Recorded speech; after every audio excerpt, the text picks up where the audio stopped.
ప్రియులారా, బాగున్నారా? దేవుని వాక్యాన్ని క్రమంగా చదువుచున్నారా? ప్రార్థించుచున్నారా? నేటి ధ్యాన వాక్యము రోమీలకు రాసినటువంటి పత్రిక 5వ అధ్యాయము 8వ వచనం. అయితే దేవుడు మన ఎడల తన ప్రేమను వెల్లడిపరుచుచున్నాడు. ఎట్లనగా మనమింకను పాపులమై ఉండగానే క్రీస్తు మన కొరకు చనిపోయెను. భక్తుడైన పౌలు రోమా సంఘానికి ఈ లేఖను రాస్తూ మనమింకను పాపులమై ఉండగానే యుక్తకాలమందు క్రీస్తు మన కొరకు చనిపోయినాడు అని తెలియజేస్తున్నాడు. పై వాక్యములో ఆయన అంటాడు, నీతిమంతుని కొరకు సైతము ఒకడు చనిపోవచ్చు, కానీ అనీతివంతులైన పాపులైన మనుషుల కొరకు ఎవరు చనిపోతారు? ఒకడు మంచివాడైతే వారి కొరకు ప్రాణం పెట్టేవాళ్ళు ఎవరో ఒకడు ఉంటారు. కానీ పాపి అయిన ఒక మనుషులు ఉంటే ఆ పాపి అయిన మనుషుల కొరకు ఎవరు ప్రాణం పెట్టగలుగుతారు? యేసు తన ప్రేమను మన ఎడల వెల్లడిపరుస్తూ ఉన్నాడు. మనమందరం పాపులమై ఉండగానే ఆయన మనందరి కొరకు చనిపోయినాడన్న సత్యం మీకు తెలుసా? ఈ లోకానికి మహానుభావులుగా పేరు పొంది వచ్చిన వారందరూ కూడా దుష్టులను శిక్షించడానికి వచ్చారు. కానీ దుష్టులు, దుర్మార్గులు, పాపులైనటువంటి మనుషుల కొరకై ప్రాణం పెట్టిన ఒకే దేవుడు ప్రభువైనటువంటి యేసుక్రీస్తు వారు మాత్రమే.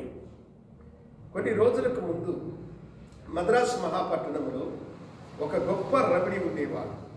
అతడు అనేకులను చంపి తన ఇంటిలో పూడ్చిపెట్టాడు. సారాయి సామ్రాజ్యానికి అధిపతిగా అతడు జీవించినాడు.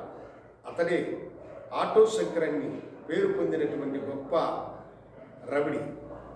అయితే పోలీసు అతన్ని అరెస్ట్ చేసి అతని యొక్క నేరాలన్నీ రుజువైన తర్వాత కోర్టు అతనికి మరణశిక్షను విధించింది.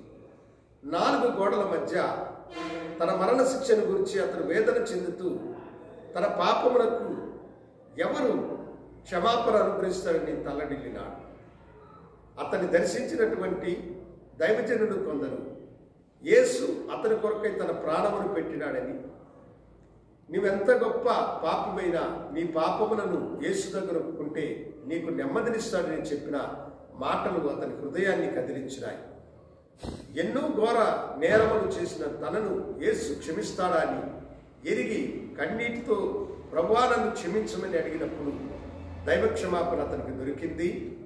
అతను ఉరిశిక్షణ పొందేటప్పుడు సంతోషముగా ఆ ఉరితాడును ముద్దు పెట్టుకుని తన ప్రాణమును అర్పితము చేసినాడు. అవును దేవుని బిడ్డలారా, పాపులైన వారందరి కొరకై యేసు తన ప్రాణమును పెట్టి వారిని రక్షించిన మహాదైవం.